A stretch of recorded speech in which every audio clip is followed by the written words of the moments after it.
Hey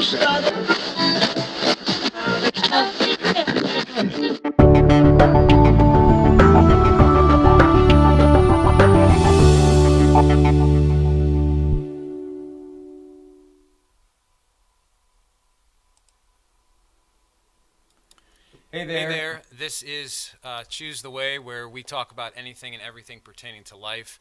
But our ultimate purpose and goal is to try and always find and choose the best way to live. So today we're going to talk about the blessed Christmas tree.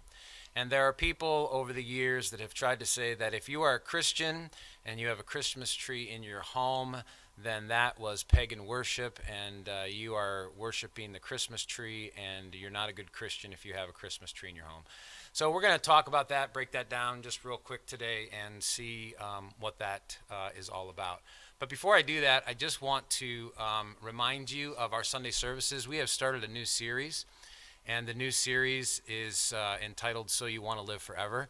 And so on Sundays, you can either catch us online or you can come and be here with us in person and worship with us. But this, we're actually looking at the story of the rich man, the rich young ruler, and Jesus' encounter with him, and this talk about eternal life and how you obtain eternal life. And last week we talked about the fact that God alone is good, and if you're going to have eternal life, you have to recognize how good God is.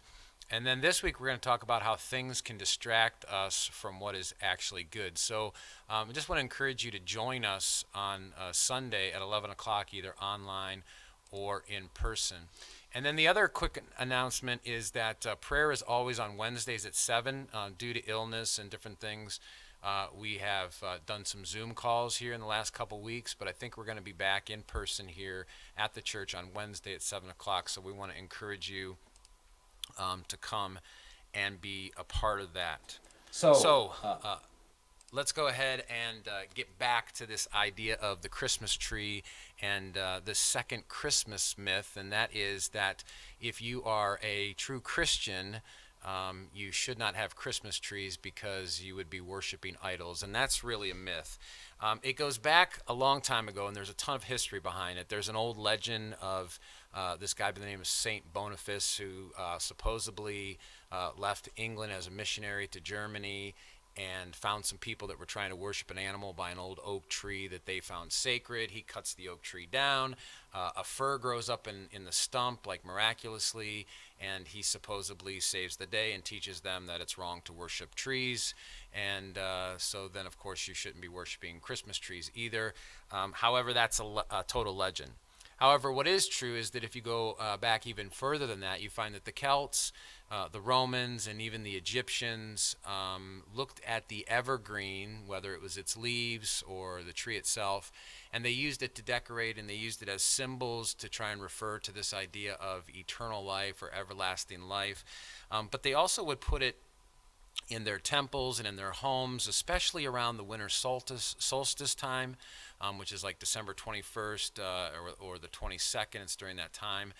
And they would celebrate this idea that now that the days are going to start getting longer and the sun's going to gain its strength back, because at least in Egyptian culture, they worshipped Ra, the sun god. And we talked a little bit about this last week as far as Christmas being on December 25th. But their idea was, if we put all these things out, that'll give us this idea that life is coming, the sun god's getting stronger, spring is going to be here. The Romans actually believed that it was looking forward to the fact that there would be green plants again in the field and eventually a harvest, so they would have food. And so they did. They worshipped other gods, and they used evergreens as symbols for their worship of other gods.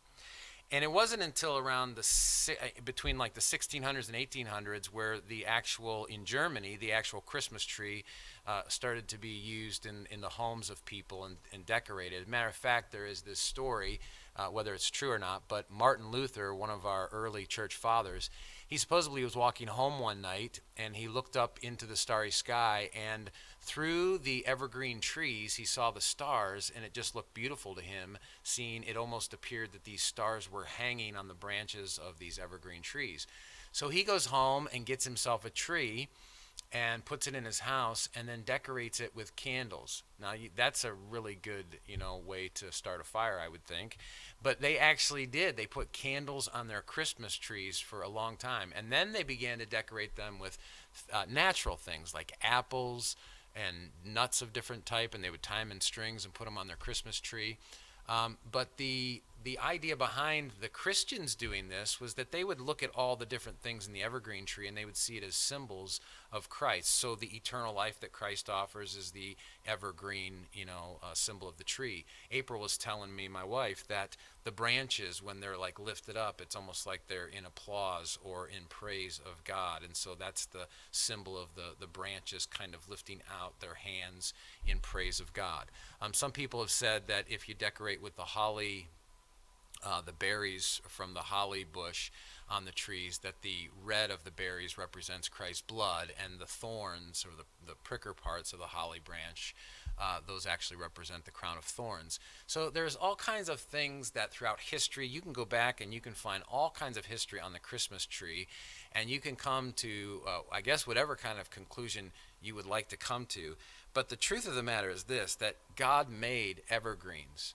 All the way back in Genesis, it doesn't specifically say he made the evergreen, but he made every tree and plant of its kind, and it would bear seed of its own kind. And so he made every single evergreen.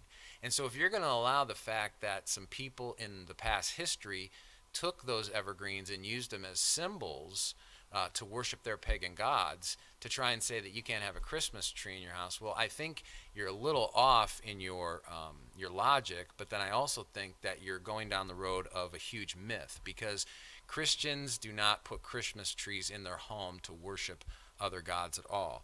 Matter of fact, if you want to decorate a Christmas tree, I say knock yourself out. Evergreen trees are beautiful. And when you decorate them, they are nostalgic. They remind me of things of my past as a kid. But here's the one thing I think you always should remember. Just make sure that you know who you worship. I think that's key. So it's not about whether or not you have a Christmas tree in your house. It's make sure you personally know who you worship. Because at the end of the day, we know that the eternal God who lasts forever, he came down and he took on flesh. And then he lived a perfect life, and then he died in our place, so that those of us who trust in him, we can live forever in his goodness.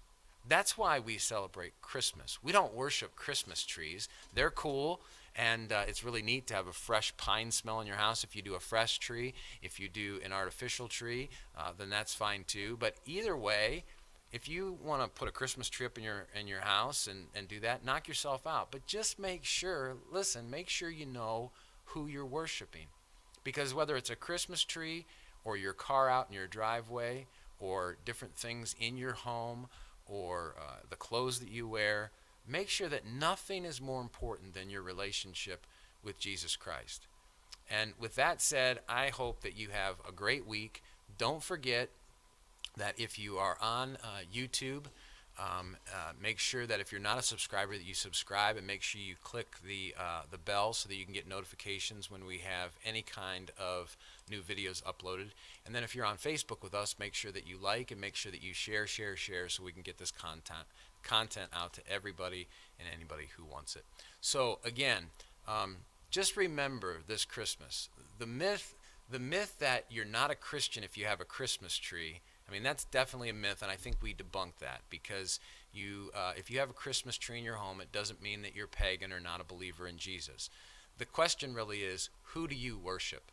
Not whether or not you have a Christmas tree in your home, but who do you worship?